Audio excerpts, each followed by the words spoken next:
Ya, Assalamualaikum warahmatullahi wabarakatuh. Salam sejahtera untuk kita semua. Di video kali ini, saya akan menjelaskan salah satu materi untuk mata kuliah pengembangan instrumen. Nah, temanya adalah tentang uji validitas dan reliabilitas, khususnya untuk penelitian yang tipenya kualitatif, ya. Nah, sebenarnya ketika kita menyusun instrumen atau alat ukur, atau mungkin kita lebih sering dengarnya kuesioner, itu perlu dilakukan uji coba sebelum kita turun melakukan penelitian ke responden aslinya. Nah, kalau dalam penelitian kualitatif, kita dengarnya bukan istilah kuesioner, tapi pedoman wawancara, karena yang dilakukan adalah wawancara mendalam dan juga FGD. Lalu pentingnya uji coba itu kita lakukan dengan beberapa alasan. Yang pertama, untuk menelaah kata-kata di setiap pertanyaan. Jadi, ini seringkali ketika kita menyusun pedoman wawancara, mungkin menurut kita sudah bagus kata-katanya, tapi begitu kita coba ke responden atau informan uji coba, maka nanti akan ketahuan ada beberapa ternyata kata-kata yang tidak dipahami oleh calon informan nantinya. Nah, itulah tujuannya kita melakukan uji coba, menelaah kata-kata di setiap pertanyaan. Kalau ternyata ada kata yang sulit dipahami, nah itu langsung kita revisi. Jadi tujuannya atau manfaatnya adalah mengetahui bahasa yang mudah dipahami oleh informan. Yang kedua, menelaah urutan pertanyaan. Nah, ini juga kadang kita sadari ketika turun di lapangan. Pada saat kita menyusun pertanyaan, itu kan tergantung dengan tujuan penelitian. Kita punya variabel apa yang mau diteliti. Akhirnya kita list pertanyaannya sekian banyak. Nah, biasanya pertanyaannya itu tidak runut. Maksudnya ada tema misalnya ya, pertanyaan pengetahuan. Terus tiba-tiba di tengah-tengahnya ada pertanyaan tentang sikap. Begitu pertanyaan berikutnya lagi, loncat lagi tentang pengetahuan. Nah, itu kan dia tidak runut. Itu sering terjadi. Makanya ketika kita uji coba pedoman, itu nanti akan ketahuan di situ. Oh, ternyata ada pertanyaan yang urutannya harusnya kita naikkan ke atas. Atau ada pertanyaan yang kategorinya berbeda. Harusnya dikelompokkan di kategori yang lain.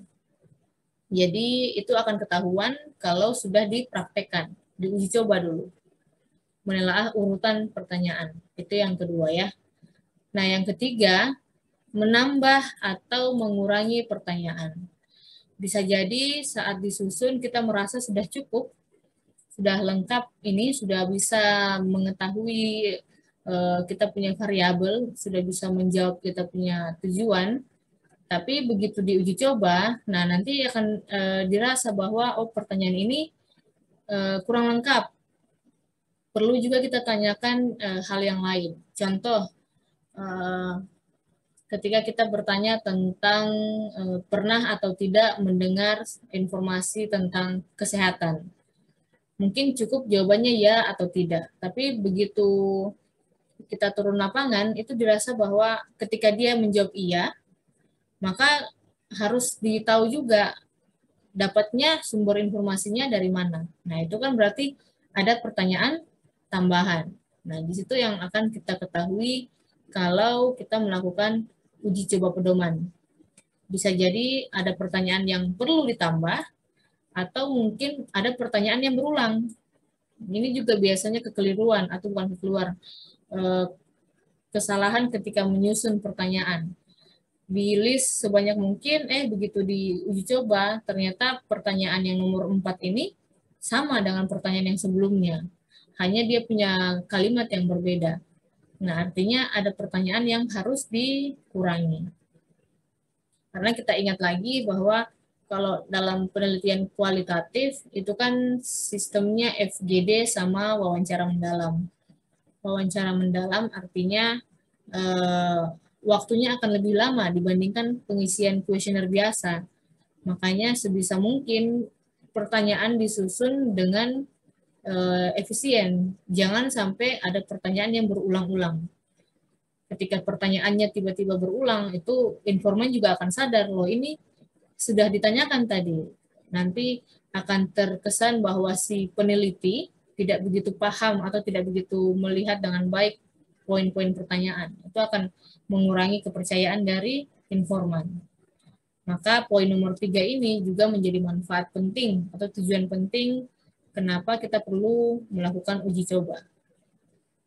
Kemudian yang keempat, probing. Jadi probing itu artinya pertanyaan untuk mendalami jawaban.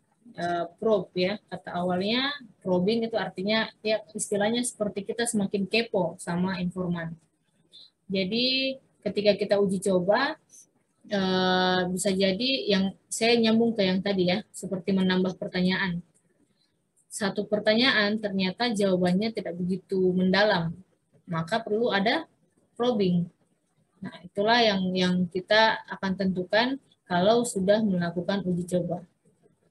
Dan yang terakhir, ini juga penting, kita bisa memperkirakan kira-kira untuk satu wawancara dengan pedoman ini, berapa waktu yang kita butuhkan. Nah, ini memperkirakan waktu pengumpulan data. Karena ini biasanya perlu kita sebutkan ketika meminta kesediaan informan. Jadi di awal sebelum wawancara kan kita minta waktunya. Gitu. Informan biasanya ada yang bertanya, biasa ada yang tidak. Tapi akan lebih baik kalau kita yang langsung memberitahu bahwa wawancara ini akan berlangsung sekian menit. Nah, sekian menitnya itu berapa lama akan kita ketahui kalau dilakukan uji coba. Kebanyakan peneliti yang tidak pakai uji coba langsung turun ke lapangan, dia asal sebut saja bahwa mungkin 10 sampai 20 menit untuk wawancara mendalam. Tapi begitu kenyataannya ketika dia wawancara itu bahkan hampir 1 jam. Karena saking banyaknya pertanyaan mungkin, banyaknya probing atau mungkin informannya yang memang lambat menjawab. Nah, itu kan ada kemungkinan-kemungkinan seperti itu. Makanya kalau kita uji coba, itu ada waktunya yang bisa kita perkirakan. Jadi kita beritahu ke informan kira-kira berapa lama waktu yang kita ambil untuk wawancara. Ya, jadi ini dia 5 alasan kenapa uji coba itu penting dilakukan sebelum betul-betul ketemu informan aslinya. Oke, tahapannya ya kurang lebih yang pertama kita lihat lagi baik-baik setiap pertanyaan yang sudah kita buat. Perhatikan dia punya urutan. Jadi kalian punya variabel, punya tujuan penelitian. Nah, pertanyaannya itu jangan sampai loncat-loncat di kategori A, kemudian di kategori B ada lagi. Nah, itu diperhatikan baik-baik. Kalau kategori A pengetahuan, ya semuanya pengetahuan. Jangan ada loncat pertanyaan tentang perilaku misalnya di dalam situ. Jadi urutannya harus jelas. Kemudian probingnya, tentukan probing yang penting. Ya, biasanya ada yang saking semangatnya mau lakukan probing, akhirnya banyak pertanyaan yang di luar tujuan penelitian. Makanya di sini saya tulisnya probing yang penting, penting dan betul-betul sesuai dengan kita punya variabel. Banyak hal yang terjadi ketika wawancara itu biasanya keluar dari jalur. Yang dibicarakan justru jauh dari tujuan penelitian. Itu kemungkinannya adalah probingnya yang tidak tepat. Yang ketiga, mengevaluasi kata-kata dan urutan. Kata-kata yang tadi saya maksud ya, mungkin kita bilangnya hipertensi. Kita mungkin paham hipertensi itu apa, tapi begitu turun ke informan, mereka tidak mengerti hipertensi itu apa, mereka awam dengan kata itu. Begitu kita cari tahu, oh ternyata yang mereka pahami itu bukan hipertensi, tapi darah tinggi. Nah, itu satu contoh tuh. Beberapa istilah-istilah yang tidak semua masyarakat awam pahami. Atau mungkin contoh lain diabetes. itu orang-orang mungkin taunya gula darah tinggi. Nah, istilah diabetes mereka masih kurang begitu ngeh, belum begitu paham. Maka disinilah kita perlu melihat kembali, mengevaluasi lagi kata-kata dalam kita punya panduan atau pedoman wawancara. Kemudian yang terakhir, pengaturan ruangan, kemudian pesertanya, prosedur, fasilitator. Fasilitator di sini maksudnya penelitinya ya, yang melakukan wawancara itu.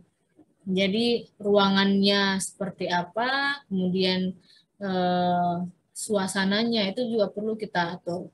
Kenyamanan informan itu penting supaya dia bisa menjawab dengan rileks. Kalau misalnya kita wawancara di tempat umum, banyak orang lalu lalang, nah itu kan konsentrasinya bisa terganggu.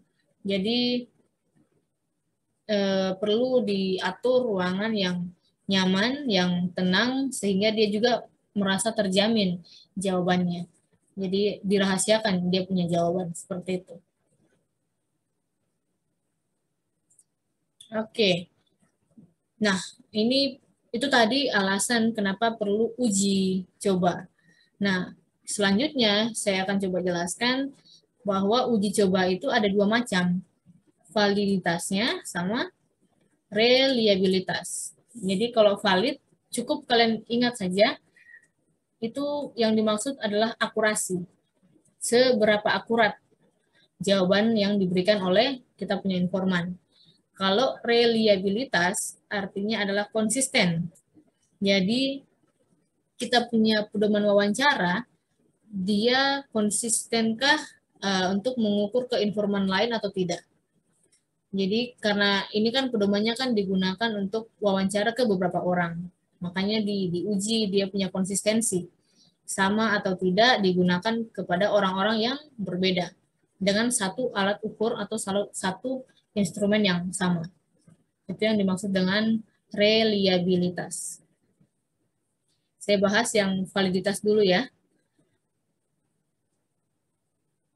Oh, sebentar. Jadi sebelum saya singgung lebih rinci ke validitas, saya cerita sedikit bahwa sedikit perbedaan kualitatif dengan kuantitatif dalam uji cobanya itu dalam istilahnya berbeda.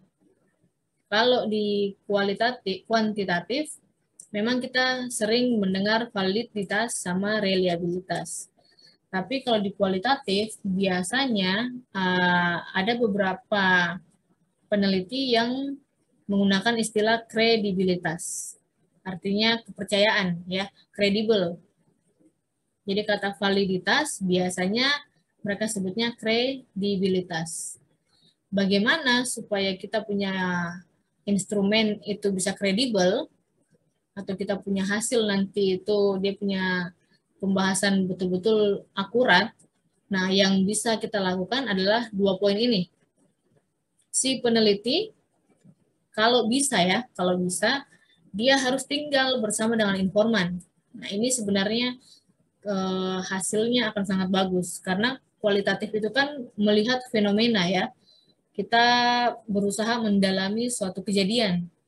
Nah, kalau mau didalami betul-betul, maka banyak yang menyarankan tinggallah bersama informan. Jadi mulai dari pagi sampai malam, sampai pagi lagi, kita bisa lihat apa saja yang dilakukan si informan. Jadi berbeda kalau hanya wawancara, misalnya menanyakan bahwa konsumsi makanan gula berlebihnya dalam sehari berapa kali. Mungkin dia hanya menjawab seingatnya dia saja, 2-3 kali. Nah itu kan keakuratannya masih tanda tanya. Berbeda kalau kita tinggal di rumahnya dia. Nah itu kan akan kelihatan dia pagi makan apa, siang nanti apa lagi yang dia makan, malam juga apa lagi yang dia makan. Kita bisa observasi secara langsung. Jadi tanpa perlu bertanya kita sudah lihat, oh ternyata memang betul dia makannya agak sering, makan dengan kandungan gula berlebih. Nah itu dia punya kredibilitas jelas sangat tinggi dibandingkan hanya wawancara biasa. Kemudian, kalau memang tidak memungkinkan poin yang pertama ini, kalau kesulitan untuk tinggal bersama informan, maka yang bisa kita lakukan adalah recheck, mengecek kembali. Jadi tetap menggunakan metode wawancara, tapi setelah kita wawancara, setelah kita analisa hasil wawancaranya, kemudian mungkin ada yang agak keliru, nah kita recheck, kembali lagi ke informannya, ketemu lagi dia, tanyakan lagi. Itu yang kedua. Atau kalau tidak mau ketemu informannya, kita bisa melakukan peer checking. Peer checking itu maksudnya kita mengumpulkan beberapa ahli, bukan ahli sih, yang sebidang dengan kita yang melakukan penelitian serupa, lalu kita diskusi bahwa kira-kira betul tidak jawaban seperti ini untuk menjawab pertanyaan A misalnya. Peer checking itu jadi kita diskusi dengan beberapa tim yang juga punya pernah melakukan penelitian yang sama atau serupa, pernah melakukan kualitatif juga. Itu namanya peer checking. Ini untuk validitas ya. Atau dalam kualitatif kita sebutnya kredibilitas. Yang kedua, reliabilitas. Kalau dalam kualitatif mereka menyebutnya dependabilitas. Jadi sejauh mana alat ukur atau instrumen itu konsisten mengukur suatu variabel. Poinnya ada 3. Yang pertama stabilitas, kemudian konsistensi, sama ekuivalensi. Stabilitas artinya stabil ya. Stabil berarti pertanyaan A ditanyakan di waktu yang berbeda, jawabannya akan tetap sama. Itu yang dimaksud dengan stabilitas. Kalau konsistensi, pertanyaan A tadi ditanyakan pada orang atau informan yang berbeda, jawabannya juga tetap mirip. Jadi ada pertanyaan yang kita susun, lalu kita tanyakan ke orang-orang yang berbeda, tapi jawabannya pasti akan mirip. Tidak mesti sama, tapi senada lah. Kalau sampai ada satu pertanyaan yang kemudian dijawab oleh orang-orang lain semuanya beda, oh berarti pertanyaannya keliru, kurang tepat.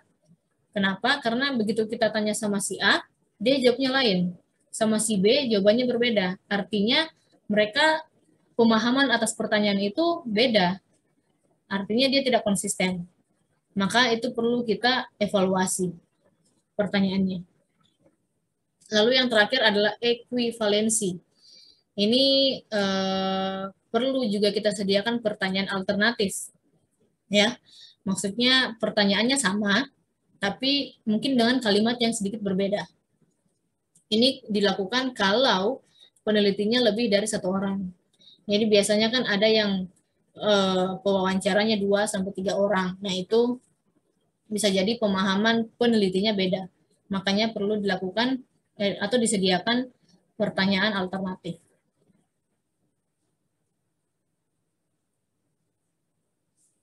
Oke, kita masuk ke uji validitas dulu ya. Nah, bagaimana caranya kita mengukur keakuratan jawaban dari hasil wawancara? Yang pertama ada 4 sebenarnya ya. Yang pertama adalah triangulasi sumber. Artinya kita menggunakan informan yang berbeda.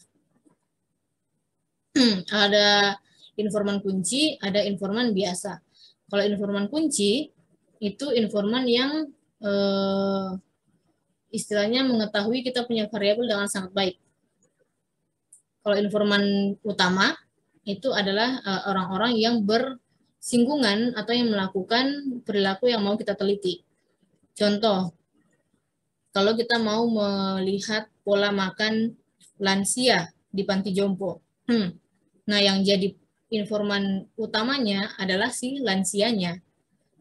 Kemudian yang menjadi informan kunci adalah pengelola panti jomponya. Karena mereka yang tahu persis apa yang dilakukan si lansia di panti jompo itu. Jadi 2 macam, informan kunci dan informan biasa atau informan utama. Gunanya adalah untuk membandingkan hasilnya.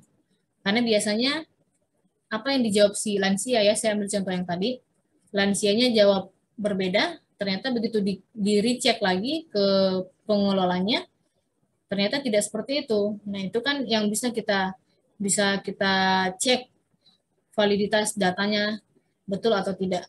Ketika kita tanya makannya apa, lansianya bilang ya makan nasi, kemudian makan ikan. Itu saja. Ditanyakan makan sayur enggak? Dia bilang tidak. Begitu kita cek ke pengelolanya, ternyata pengelolanya menjawab bahwa sayurnya disediakan, hanya saja memang lansianya yang tidak mengonsumsi sayur itu. Nah, itu kan berarti ada penambahan jawaban yang lebih jelas yang kita peroleh. Itu yang disebut triangulasi sumber. Gunakan kategori informan yang berbeda. Kedua, triangulasi metode.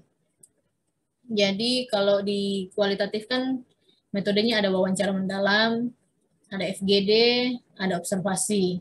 Sebisa mungkin dalam satu penelitian jangan hanya satu metode. Minimal dua lah. Misalnya FGD plus observasi. Atau wawancara mendalam plus FGD. Nah, itu paling bagus tuh. Atau mungkin juga bisa tiga-tiganya. Kalau waktunya banyak ya. Jadi ada WM-nya, ada FGD-nya, di observasi juga. Nah, itu namanya triangulasi metode. Lalu yang ketiga, triangulasi analisis. Ini disarankan untuk dianalisis lebih dari satu orang. Alasannya adalah bisa jadi satu peneliti dengan peneliti lain punya pemahaman yang berbeda. Makanya dilakukan triangulasi analisis supaya kita bisa melihat variasi jawaban yang mana yang kira-kira lebih tepat.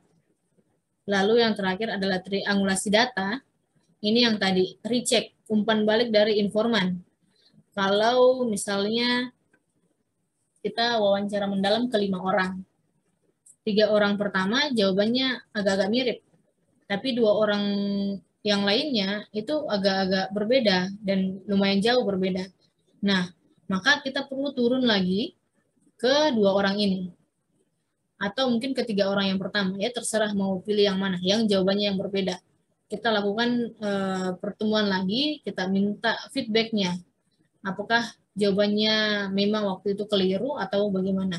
Itu yang dimaksud dengan triangulasi data. Tapi jarang yang biasanya mau seperti ini, karena jadinya kerja 2 kali. Tapi yang penting perlu saya sampaikan adalah ketika kita turun penelitian itu kan ada namanya informed consent. Biasanya kita akan minta alamat atau tidak nomor telepon.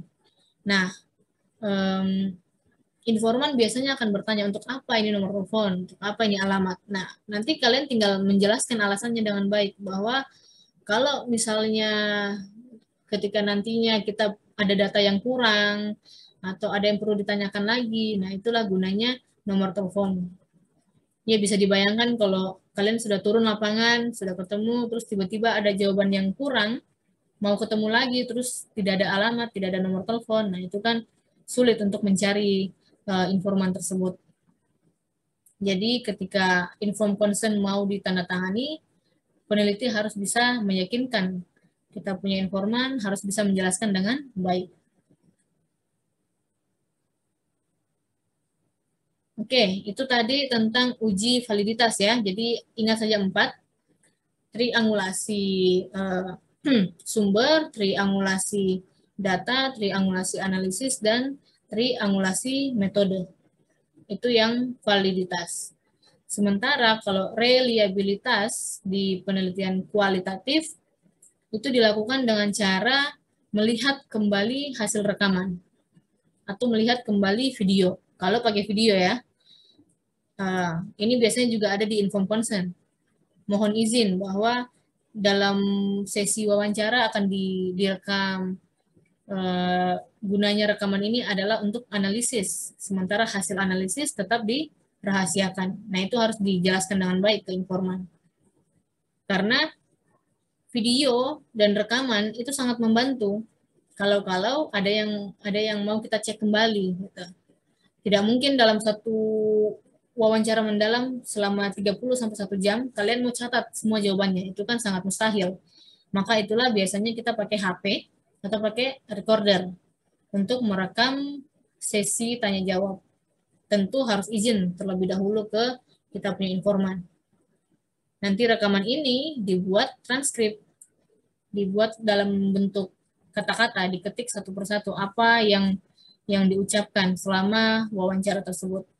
Jadi, kalau pada saat kita analisis, lalu ada yang dirasa keliru, atau ada yang dirasa tidak konsisten jawabannya, berbeda-beda, nah kita bisa lihat lagi videonya.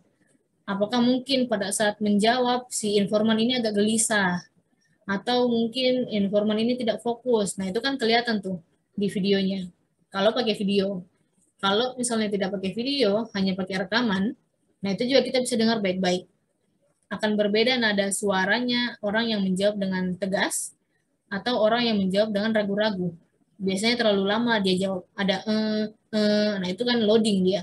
Itu bisa terdengar di kita punya rekaman.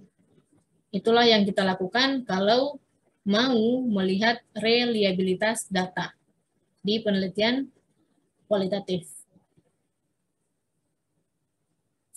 Oke, jadi kesimpulannya tidak terlalu ribet sebenarnya kalau uji validitas sama reliabilitas untuk penelitian kualitatif. Ini beda kalau kuantitatif. Kalau kuantitatif itu kan kita bermain angka. Jadi harus pakai SPSS. Kalau kualitatif itu kita melihat fenomena, kita mendeskripsikan, menggambarkan dengan kata-kata. Makanya yang dilakukan ya tadi, triangulasi atau melihat kembali rekaman dan juga video selama pengumpulan data, selama wawancara. Yang perlu diingat adalah kata kuncinya, validitas artinya akurasi, keakuratan jawaban. Kalau reliabilitas artinya konsistensi. Jawaban yang diberikan oleh responden atau informan yang berbeda itu harus senada. Kalau sampai ada yang berbeda, maka dipertanyakan konsistensinya. Oke, baik. Saya rasa cukup sekian yang dapat saya paparkan mengenai uji coba instrumen, khususnya untuk penelitian kualitatif. Jadi, ada uji coba validitas dan ada juga reliabilitas. Semoga yang saya paparkan dapat dipahami dengan mudah, dipahami dengan baik. Cukup sekian untuk sesi ini, materi uji coba instrumen. Salam sehat. Wassalamualaikum warahmatullahi wabarakatuh.